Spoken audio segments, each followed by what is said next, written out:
Wystan Hugh Auden came to this remote country cottage to find peace. And it was from here that they carried him on his final journey. It was a village funeral.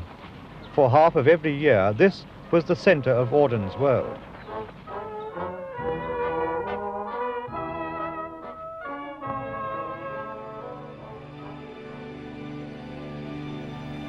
Stop all the clocks.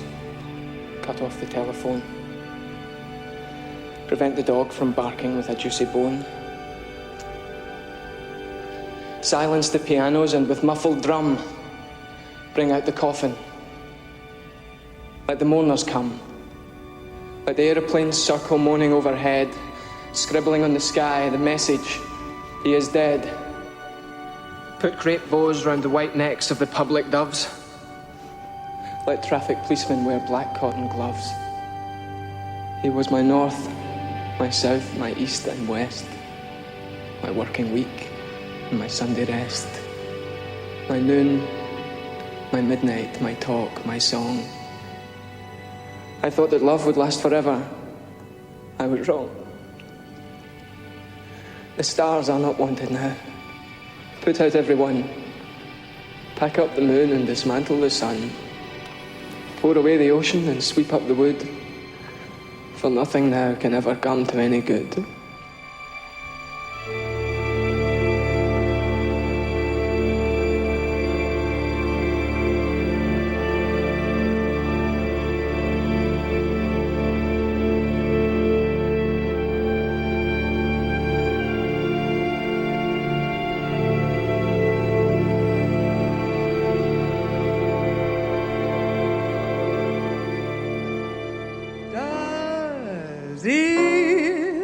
Look like a pair of pajamas or the ham in a temperance hotel. Does its odor remind one of llamas, or has it a comforting smell? Is it prickly to touch like a hedge hiss, or soft as eiderdown fluff? Is it sharp or quite smooth at the edges? Ooh, tell me the truth about love. Cleo Lane, accompanied by John Dankworth in the interpretation of W H Auden's lyric, Tell Me the Truth About Love. What better way to introduce my first guest, W H Auden.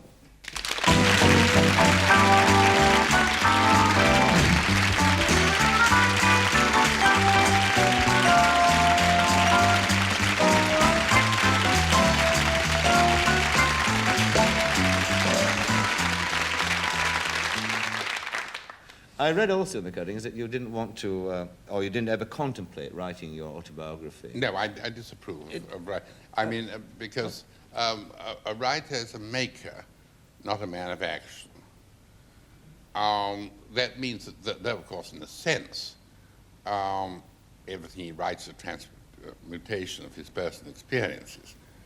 Nothing you could learn about his experiences would tell you why the particular things are what they're like.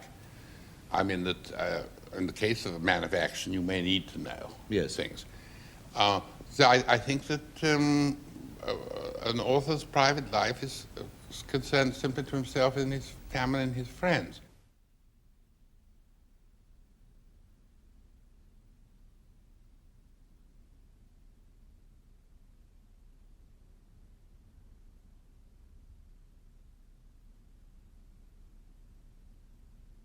The Berlin Journal, just an ordinary notebook, was lying on the floor of his cottage at Christchurch. It wasn't in any way concealed or locked up in a drawer. And one had the impression that he probably meant it to be found. Why had he not got rid of it long before? It was something that would shock people, and he rather liked shocking people. This was a sort of Parthian shot, a last thing after his death. List of boys he had had in Berlin, you see. He made these lists of people he was in love with or presented emotional milestones in his life. And then you find that he goes back to the list sometime later and he marks out one of the names. So he's somehow looking to try and characterize what is love. He's taking lists of people who at one time he thought, I was in love with this person or I had an experience with this person. Later on he says, No, actually, the characteristics which are common here, which are important, which could amount to a definition of love, no, that person doesn't fit anymore, isn't part of that. And he would then distill this information, these experiences, until he got, maybe the list became smaller, and those handful of relationships that stayed there, he then could draw on that as to characterize for himself, to use in his poetry, what love felt like, what it was. As I walked out one evening, walking down Bristol Street, the crowds upon the pavement were fields of harvest wheat. And down by the brimming river, I heard a lover sing under an arch of the railway. Love has no ending. I love you till the ocean is folded and hung up to dry, and the 7 stars go squawking like geese about the sky. But all the clocks in the city began to whir and chime. Oh, let not time deceive you, you cannot conquer time. The glacier knocks in the cupboard, the desert sighs in the bed, and the crack in the teacup opens a lane to the land of the dead, where the beggars raffle the banknotes and the giant is enchanting to Jack, and the lily white boy the roarer, and Jill goes down on her back. It was late, late in the evening. The lovers, they were gone. The clocks had ceased their chiming, and the deep river ran on.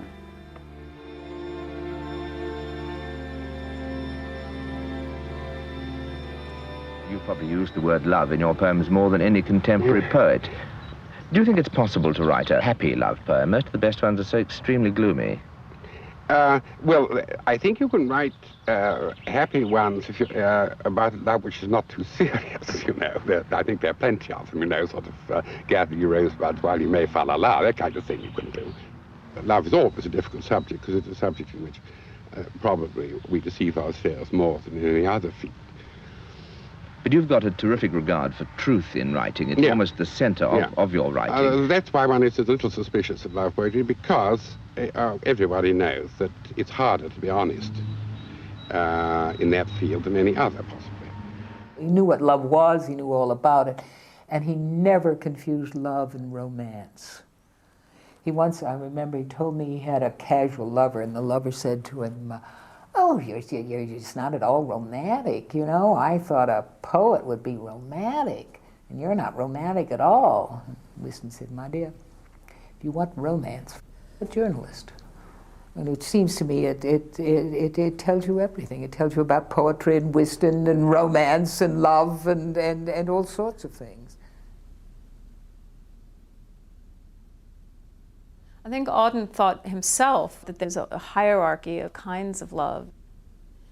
And you find him in early works and late talking about different kinds of love, and some more pure than others, trying to understand what is the role of love in a day-to-day human relationship, and how can you find it, and how can you make it work, and what do you do if it doesn't work, and what are the loves that you can rely on forever? Are there any?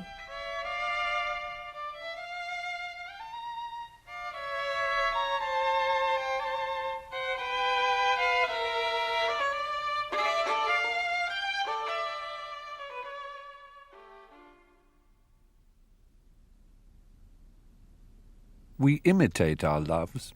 Well, neighbors say I grow more like my mother every day.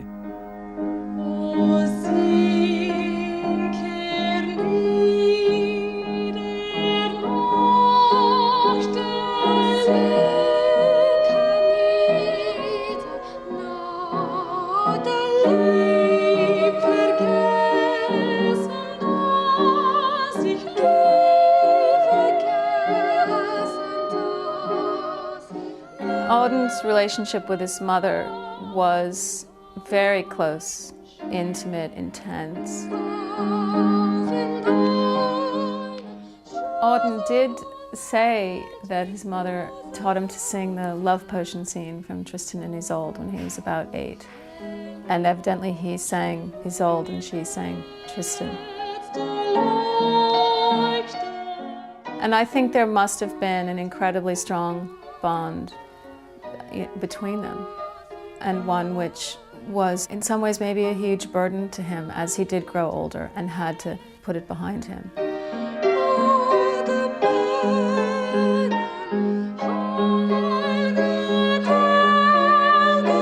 Auden said about his father that at about the age of 7 or maybe it's 8, a boy begins to need his father. He needs his mother up until that time.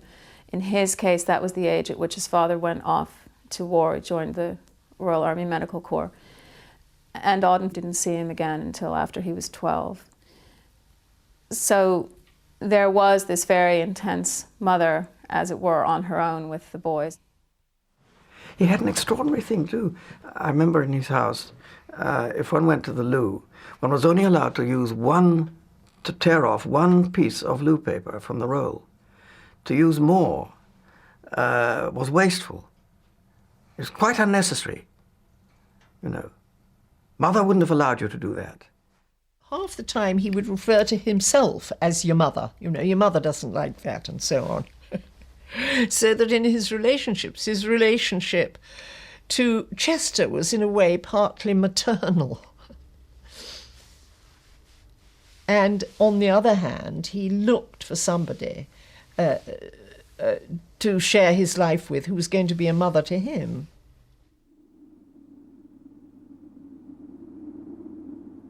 From the age of about 6 to the age of about 12, I was absolutely obsessed with a sort of private world I made up, of which the central features were a certain kind of landscape, which you find in the north of England and the Pennines, and an industry, lead mining. And I used to spend hours and hours every day sort of planning my platonic idea where everything would be right. And so I read books all about that area and about the mines there, and technical books about mining machinery and about geology.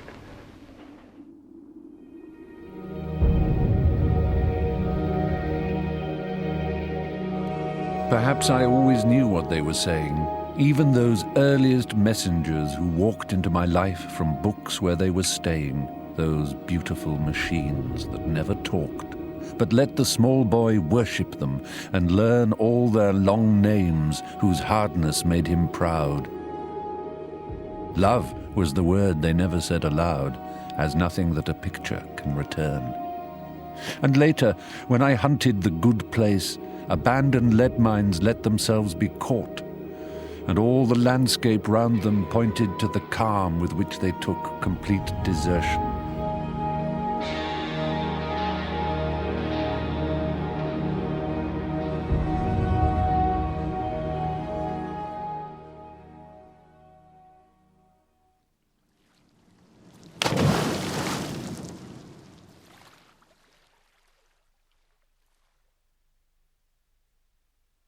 I was walking with a friend of mine, Robert Medley, now a painter.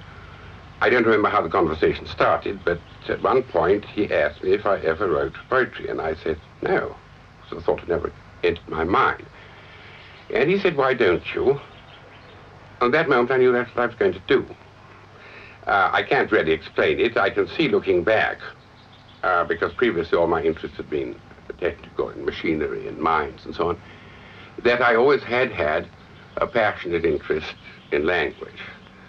So I suppose that had something to do with it.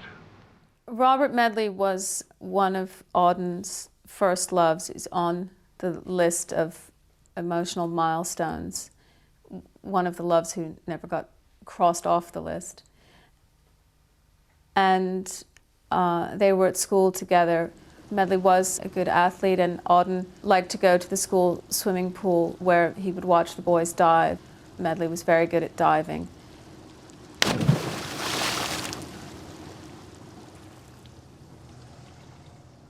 There was this kind of naked swimming in the early morning, and certainly his efforts at swimming were not stylish at all. They were really very clumsy. But I think he admired the athletic bodies in relation to physical attraction.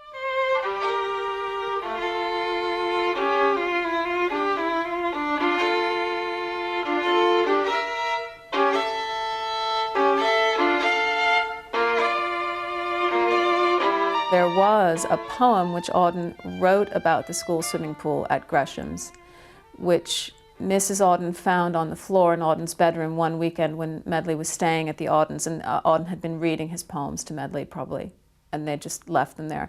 And she felt it wasn't The poem alarmed Mrs. Auden. She gave it to Dr. Auden, who called the boys into his study and asked them about their friendship. And they assured him it had never been sexual, and Dr. Auden burnt the poem. And there you have, right in the beginning, that connection between poetry and love. The years shall run like rabbits, for in my arms I hold the flower of the ages and the first love of the world. In the burrows of the nightmare, where justice naked is, time watches from the shadow and coughs when you would kiss. Into many a green valley drifts the appalling snow. Time breaks the threaded dances and the diver's brilliant bow.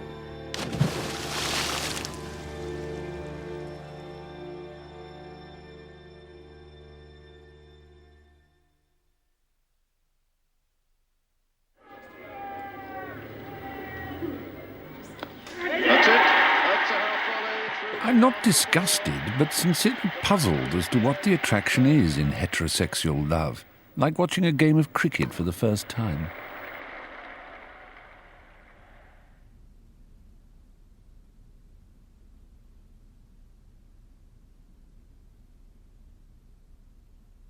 Whiston in Berlin is a clear memory of him being a kind of master of ceremonies. There were lots of people around, a changing group of people who came and went, but it was always Whiston who said, "We will go there this evening," and everybody followed him round very willingly. And once we had got to there, which was some kind of brothel, I suppose, then it was Whiston who paired people up, and he would say, "Humphrey, here's a nice friend for you," and "Christopher, here's a nice friend for you," and so on. I was taken to what was called in those days a beggar's ball.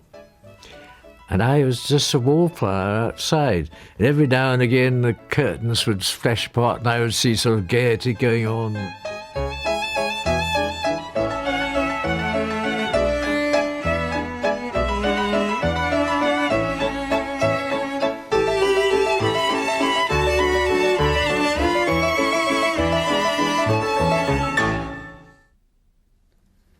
of April. I've only realized this afternoon how the following conversation affected me. I should like to take you to the mountains with me. Gerard replies, I don't like mountains, I only like towns where there are shops. This is the revolt of the symbol, the disobedience of the daydream. For that moment I love him less.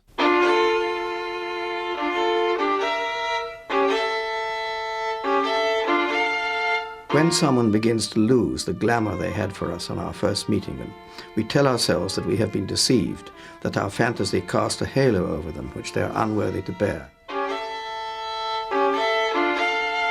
It is always possible, however, that the reverse is the case, that our disappointment is due to a failure of our own sensibility, which lacks the strength to maintain itself at the acuteness with which it began. People may really be what we first thought them, and what we subsequently think of as the disappointing reality may be the person obscured by the staleness of our senses.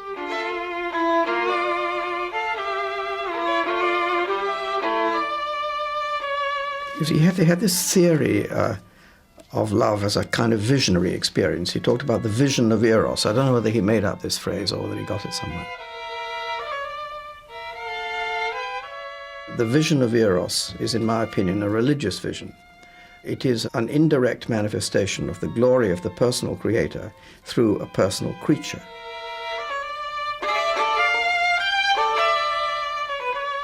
Well, this is only a theory based on Plato's metaphysics. I mean, Plato uses the myth of the soul traveling over the back of heaven. Before we were born, we see the great ultimate realities, absolute beauty, truth, etc.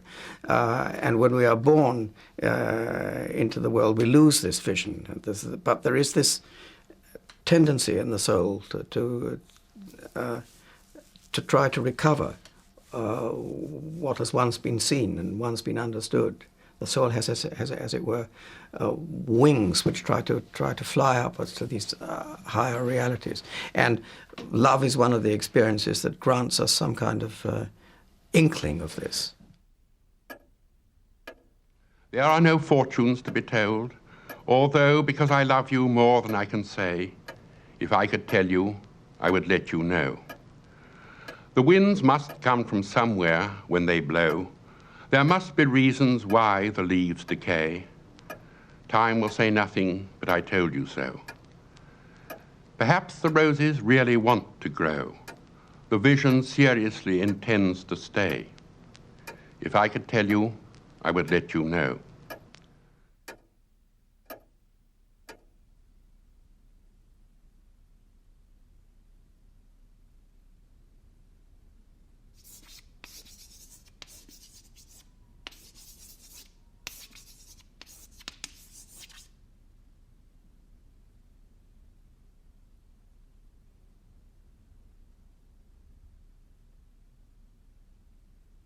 He did some strange things. I remember one day in class, I was in the 5th form, and suddenly he came in, everybody here, sit down.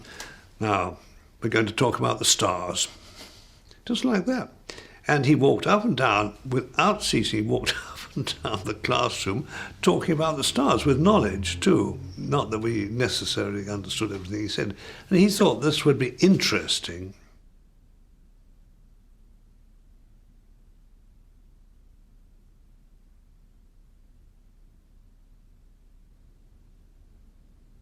He suggested that we went in his old clapped-out jalopy to Shaftesbury for lunch. And he asked me at lunch, are you going to the Isle of Man as usual? Well, yes, I said, the family's going there, but I'm going on an expedition from the school with 4 boys and a master to Iceland. And he said, Iceland? Oh, dear. Oh, gosh, that's just the one place I would love to go to. Well, I don't know.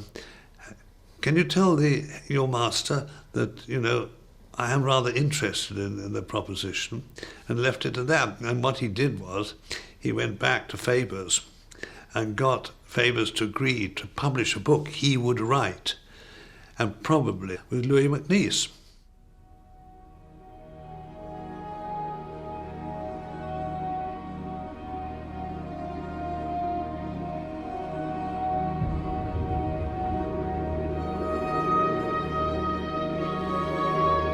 It was very, very beautiful because it's wild and very barren, a lot of it, hardly any green at all, no trees or anything, but this thing with the snow on the ice fields and clear atmosphere where it was sharp blue skies and things like that, landscape going into almost like oil paintings. It was very beautiful indeed.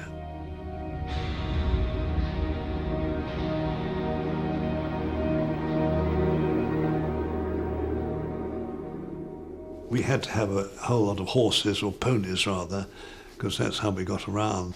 So that was 7 or 8 horses with guides. Our time together was a thing which did inspire him to write, either in direct reference to that, or, you know, or in a way encouraged or stimulated to write that way, based on the contentment of our lives.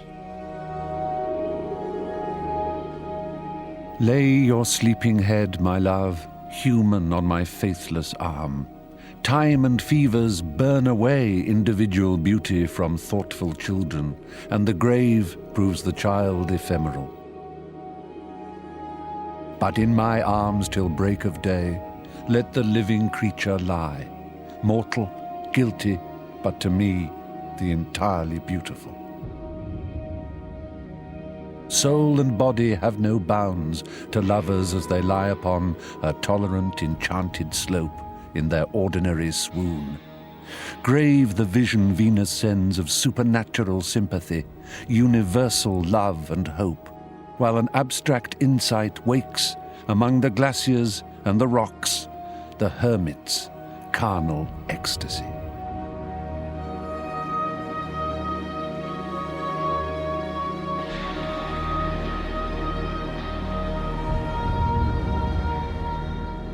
In later years, looking back to those happy times, these were made into the materials for works of art. which exist in a book, in a poem, but are not anymore the actual experience.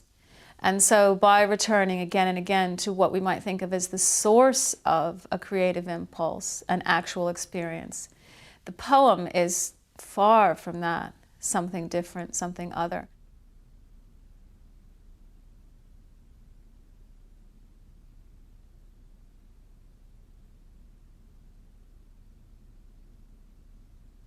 Woken, I lay in the arms of my own warmth and listened to a storm, enjoying its storminess in the winter dark, till my ear, as it can when half asleep or half sober, set to work to unscramble that interjectory uproar, construing its airy vowels and watery consonants into a love speech indicative of a proper name. Loud though it was, alone as it certainly found me, it reconstructed a day of peculiar silence when a sneeze could be heard a mile off, and had me walking on a headland of lava beside you, the occasion as ageless as the stare of any rose, your presence exactly so once, so valuable, so very now. Grateful I slept till a morning that would not say how much it believed of what I said the storm had said, but quietly drew my attention to what had been done. So many cubic meters the more in my cistern against a leonine summer, putting first things first. Thousands have lived without love, not one without water.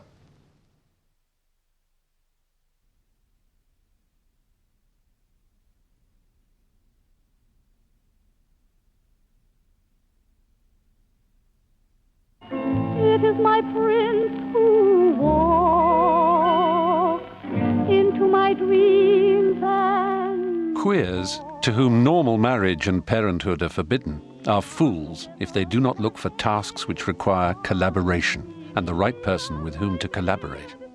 In my own case, collaboration has brought me greater erotic joy, as distinct from sexual pleasure, than any sexual relations I ever had. We met so early in life at school, he was then 7 and I was only 10, that by the time we started to collaborate, we'd already known each other for 20 years.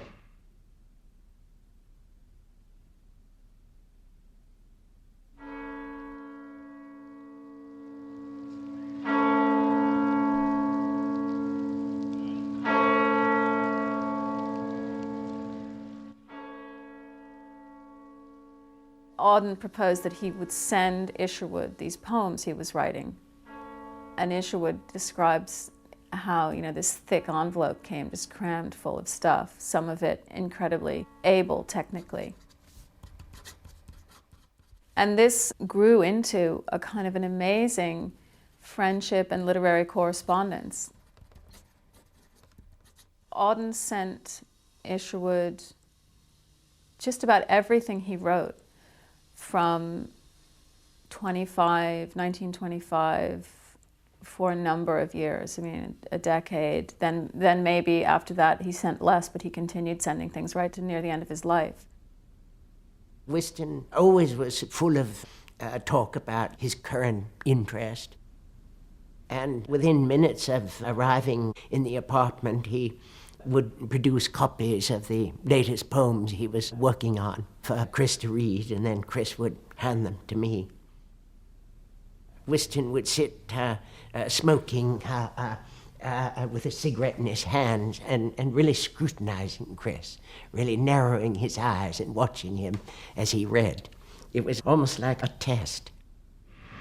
And like all people who've known each other from early boyhood, we had a kind of telepathic understanding of each other because we knew all about each other's mythology, about each other's interests, about the kind of things that inspired us individually to write. And therefore we could communicate with very great ease, and it seemed absolutely natural that we should sometimes work together. They collaborated on plays, they traveled together, and they had a sexual relationship which was mostly, I think, on the footing of friendship. But I think this is unimportant compared with the trajectory of their careers. I mean, here are two people who went together to report on the Sino-Japanese War in 1938 and then off to America a year later. They both felt that, similar things, that they needed to go elsewhere to pursue their lives as artists, and that was something they just totally understood one about the other.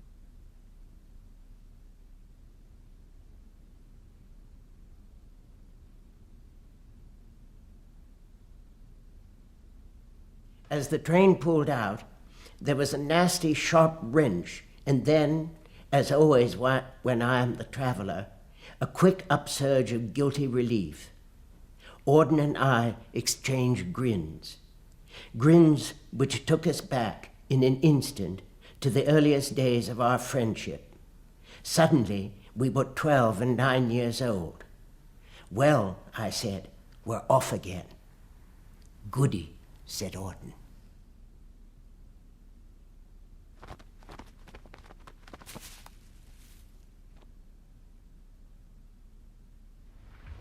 Looking back, I would say roughly that I felt the situation for me in England was becoming impossible. I couldn't grow up. That English life, which is marvelous in a way, but it is for me a family life. And I love my family, but I don't want to live with them.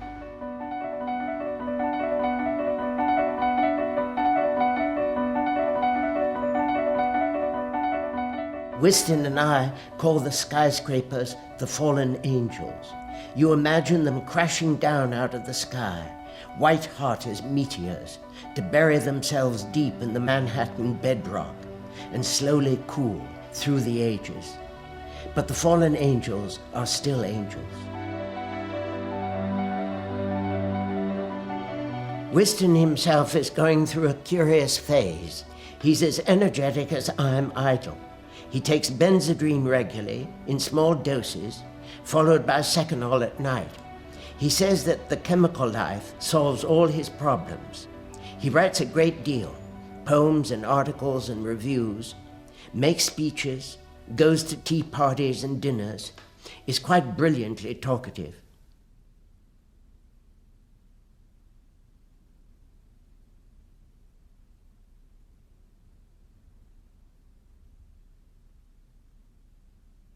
Chester was self-assured, great sense of humor, wrote poetry that he knew other people wouldn't understand and too bad for them. It was a combination of sensual appeal, brilliance of mind, quickness of thought, the kind of person that whose virtues you may not have thought of before, but once you met the person, you said, this is the kind of person I meant for. So I'm sure that must have been in some degree to Whiston's mind. Both of theirs, they were in some ways soulmates. I mean, they finished each other's sentences. They shared tastes of all kinds and sometimes taught each other to like things that one of them had liked before and the other one hadn't been interested in. For example, opera. I don't think Whiston ever bothered with Italian opera before he met Chester.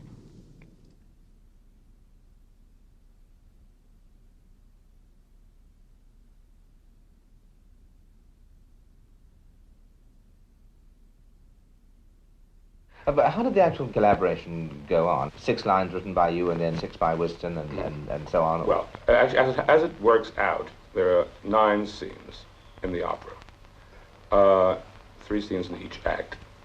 Each act has 1 scene by Whiston, 1 scene by myself, and 1 scene on which we each did a half. How much fighting went on? Not much. He didn't think that marriage between homosexuals really worked, unless they had something else supporting them, like a mutual enterprise, like writing opera librettos or running a chicken farm or composing music or doing something important like that, which took the place of having children. The heterosexual couple was lucky because there was a third thing that they were both supposed to be devoted to, namely the children. And otherwise, if there wasn't a third thing like that, and you had to try and find an equivalent to that in the case of the two men. Then the relationship tended to burn itself out. It wasn't sufficiently supported.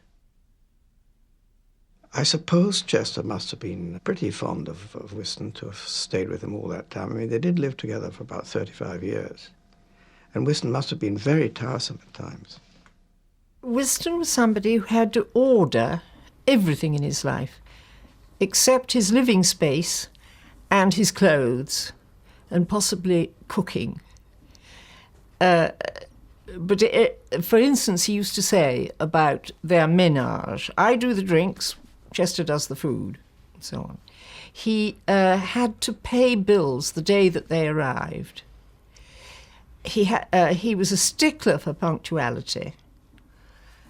And as I say, very untidy about everything else. But I remember his once saying to me about somebody, I can't remember who, he said, he's a perfectly dreadful man. He doesn't even know the difference between 6 o'clock and 1 minute past. Tea had to be at 4, martinis had to be at 6. The later they got there, they crept earlier to 5:30, I think. He couldn't stand waiting till 6.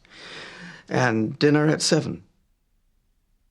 Whiston was quite impatient on one occasion. Our martinis were waiting for us and getting warm, and Whiston insisted that we drink up immediately. We really had to glub them down because the second one was coming.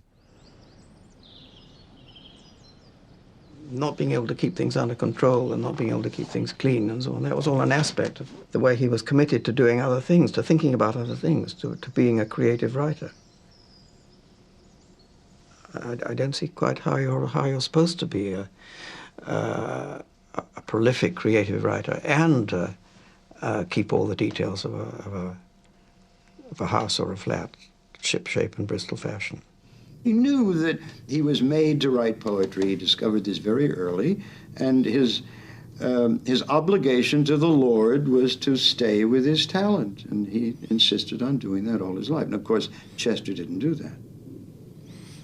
And that was one of the quarrels between them. Didn't know how to save himself for his work. He said, I consider myself married to Chester, even though we haven't had sex not for about 30 years. Chester seems to have got tired of that side of it quite early in their acquaintance, to Whiston's great distress. But they've achieved a sort of modus vivendi, and Whiston accepted Chester's terms, and they sort of went on from there. We were all in Venice for the Rake's Progress, and we were sitting in Florian's cafe, and 2 sailors went across the square, at which Chester pulled out his pocket comb and combed his hair and rushed after them. Whiston was in the middle of telling a story. He didn't stop for 1 minute. The story went on quite evenly, and his eyes filled with tears. Looking up at the stars, I know quite well that for all they care, I can go to hell. But on earth indifference is the least we have to dread from man or beast.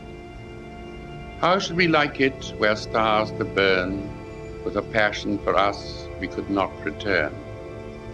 If equal affection cannot be, let the more loving one be me. Let the more loving one be me. It seems to be a response to his relationship with Chester Coleman, where Coleman betrayed Auden, and Auden was devastated. The idea that he would respond to this experience by letting his love grow greater, larger love, unconditional love, which one might compare to parental love. And I think with Auden that his recognition of the way in which his mother had loved him was renewed at her death, and perhaps through his experience with Coleman. And there is perhaps an echo of that in his own life that he is prepared to go the step beyond, to continue the relationship in perhaps this role of a mother who really, if she's doing the job right, should raise the children up to abandon her. I mean, that isn't what Auden wanted to have happen with Chester, but he perhaps was prepared to go that far.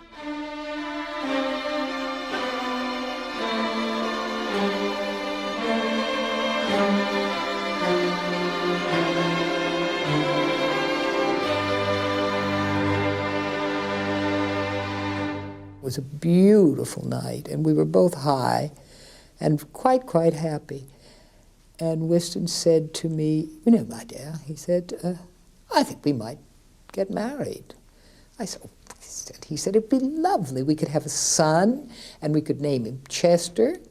"Whiston!" And then he knew he'd gone a bit too far. He really did know he'd gone a bit too far, so he shut up. But that was the closest he ever proposed to me. I don't call that really a proposal. I mean, suppose I'd said yes. He probably would have fainted dead away, you know. And then to have a son named Chester. Whiston did like women, though. Whiston did sleep with women, as Chester did not. By the time I knew him, he'd had one very serious love affair with Rhoda Jaffe. I mean, he really was in love with her, I think.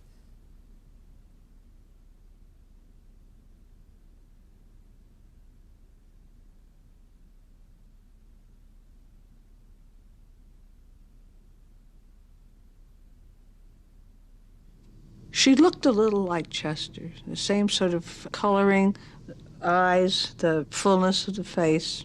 Very pretty girl.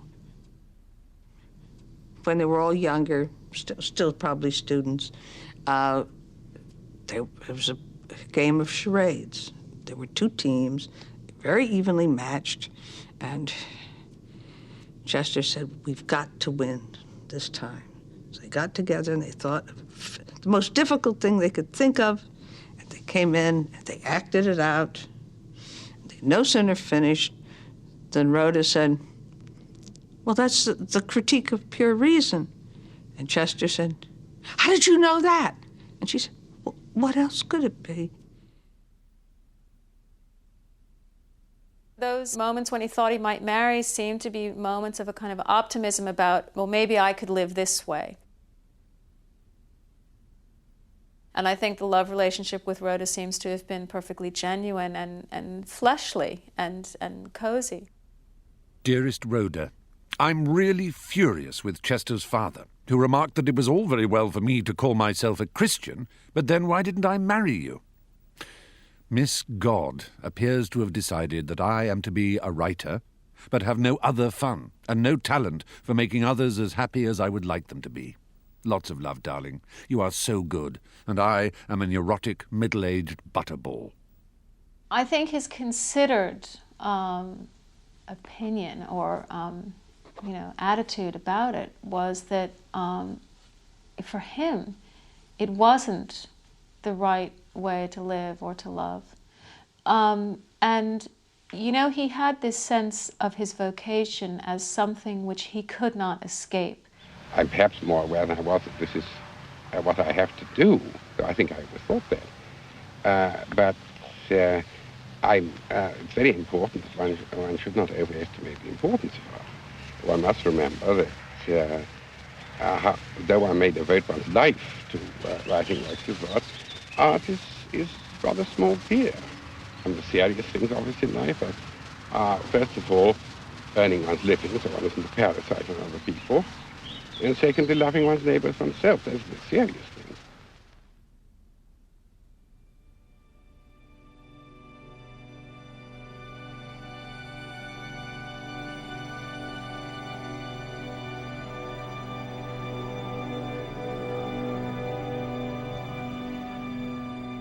About suffering, they were never wrong, the old masters. How well they understood its human position, how it takes place while someone else is eating or opening a window or just walking dully along. They never forgot that even the dreadful martyrdom must run its course anyhow in a corner, some untidy spot where the dogs go on with their doggy life and the torturer's horse scratches its innocent behind on a tree. In Bruegel's Icarus, for instance, how everything turns away quite leisurely from the disaster. The ploughman may have heard the splash, the forsaken cry, but for him it was not an important failure. The sun shone as it had to on the white legs disappearing into the green water, and the expensive, delicate ship that must have seen something amazing, a boy falling out of the sky, had somewhere to get to and sailed calmly on. There is definitely a connection between all the kinds of love he might have thought about, written poems about, and trying to come to an understanding of what, God's love towards human beings can be. And I think there are ways one can see him making an analogy to the kind of parental love he'd experienced in childhood. I mean, that's just something that people can feel from their own experience, what it means to be loved by someone who loves you no matter what. His mother was very religious, and he gravitated back to that. And for instance, one time when he was staying with us, after her death, of course, she died in 1941, he went back to his old home to see his father in order to fetch her crucifix, which was the most valuable thing to him that he could possibly choose of all her effects. It was an enormously important thing to him to have that crucifix.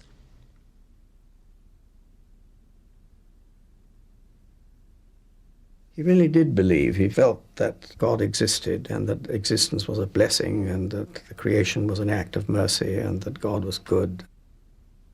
One should be grateful and thankful for one's life. And he said, one has moments of faith, moments when one sees things more clearly, has a sort of a bit of the vision. And one must stick to those moments. One must stick by those moments. Forget about the rest. One must stick by one's best moments.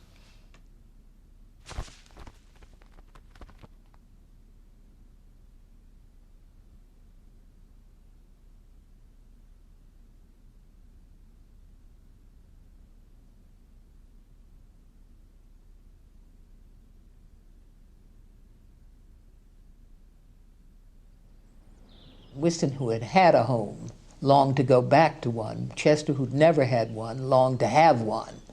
And it seemed to work out beautifully the first few years. Chester grew things like snow peas that nobody else could grow, and Whiston was so proud of them. Our snow peas, he used to say. And the morning glories are very important. They never lived in the summer without morning glories. And it was desperately important.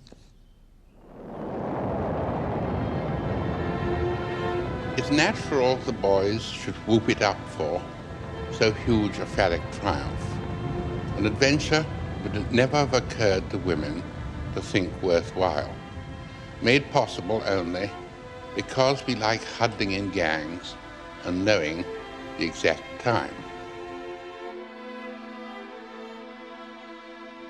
Worth going to see, I can well believe it. Worth seeing, nay. I once rode through a desert and was not charmed.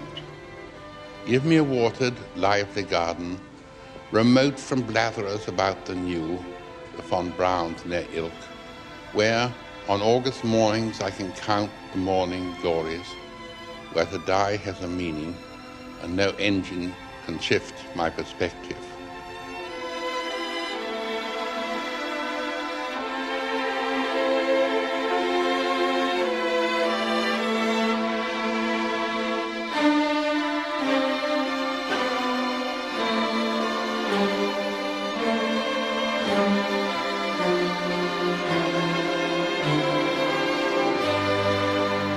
Chester's, whose self-pride was pretty low anyway, self-esteem I think we call it, was pretty low anyway, and I think it shook him terribly, frankly.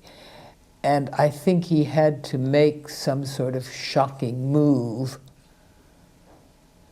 to get back his equilibrium, and the move happened to be to go to Greece. In Athens, I just ran into Chester by sheer accident. I didn't even know he was there. And of course, he had some beautiful Greek Epsidones in tow, and he was full of praise for them and asking me, isn't he beautiful? And they were beautiful, yes. First it began with he was going to go for a month to Greece every summer.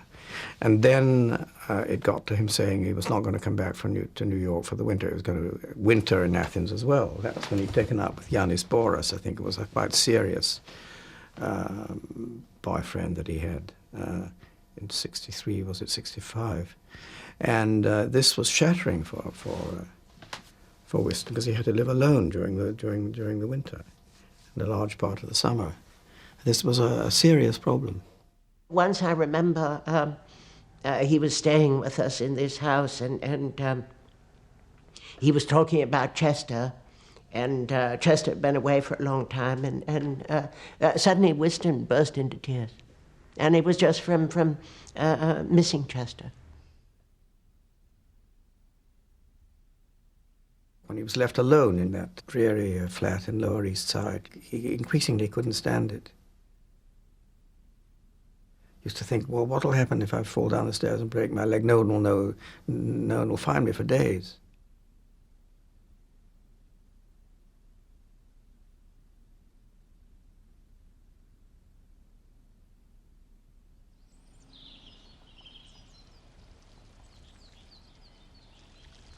His conversational habits in Christchurch were not really a great social success. People expected profound reflections on poetry and art and so on, whereas what he was doing was sitting and drinking brandy and port and having had a lot of wine at dinner and martinis before. And he was in any case not well. The college doctor told me he had hardening of the arteries, which was stopping the blood going to the brain properly. It was a case of incipient senile dementia, you see. So he didn't really, he repeated himself unknowingly, not really realizing how often he was repeating himself, or misjudging the effect of what he said would be on the people around the table. Canons of Christchurch and so on. One of his favorite themes was peeing in the washhand basin, you know. And he would ask everyone around the table, do you pee in your basin? And he complained it wasn't too convenient in the cottage because the washhand basin was too high. Unpredictably, decades ago, you arrived among that unending cascade of creatures spewed from nature's maw. A random event, says science. Random my bottom, a true miracle, say I. For who is not certain that he was meant to be? As you augmented and developed a profile, I looked at your looks askance. His architecture should have been much more imposing. I've been let down. By now, though, I've gotten used to your proportions, and, all things considered, I might have fared far worse. You are the injured party, for if short-sighted, I am the bookworm who tired you. If short-winded, as cigarette addicts are, I was the pusher who got you hooked. Had we been both a few years younger, I might well have mischieved you worse with a needle. I'm always amazed at how little I know you. Your coasts and outgates I know, for I govern there. But what goes on inland, the rites, the social codes, your torrents, salt and sunless, remain enigmas. What I believe is on doctors' hearsay only. It's difficult not to see Auden as a lonely figure. You know, when you say a person's lonely, it almost automatically includes some element of, oh, poor them. And in fact, I think he was strong towards that in the sense that this was his chosen life. There were plenty of deliberate choices he made which led down this road. And I might think of any older person alone with a degree of, oh, poor them. But in fact, what I think of Auden is just this towering genius. And so, of course, he's going to be lonely, because who else, you know, could go on the summit with him? I mean, he lived amongst an amazingly brilliant group of friends, and yet did any of them have quite the intellect that he had? Time, we both know, will decay you, and already I'm scared of our divorce. I've seen some horrid ones. Remember, when the bon Dieu says to you, leave him, please, please, for his sake and mine, pay no attention to my piteous don'ts, but bugger off quickly. Chris was in a terrible state when he heard of Whiston's death. Some brutal journalist just called up on the phone and said, Whiston Auden is dead. How do you feel? And Chris was outraged. I remember I heard him speaking angrily on the telephone. And I came into the room and I said, what's the matter? That was so out of character for him. And he said, Whiston's dead, and then he burst into tears.